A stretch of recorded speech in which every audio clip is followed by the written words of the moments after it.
The first time, let's try cooking some beef lengua.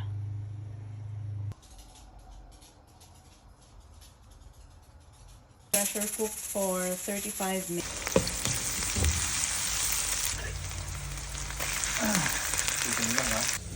Time for the beef broth.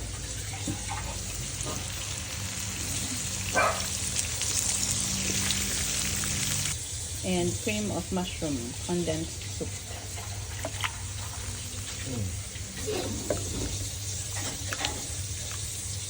And we'll let it boil for 35 minutes daw. Haba. Hindi 35 minutes ito. After 35 minutes, ilalagay mo yung whipping cream for another 40 minutes. Una yun. Durog yan kung hiniwa mo siya ng mas manipis na sinasabi mo.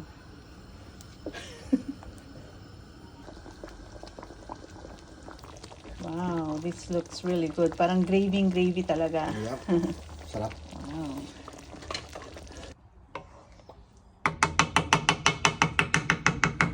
Yan, lengua. Ano to, ang nag-introduce sa akin ito, pinaka first time kong makakain ito sa Midtown is si Racel, yung best friend kong co-teacher. Midtown na. Sabahan ko. Sarap. Good. Very good.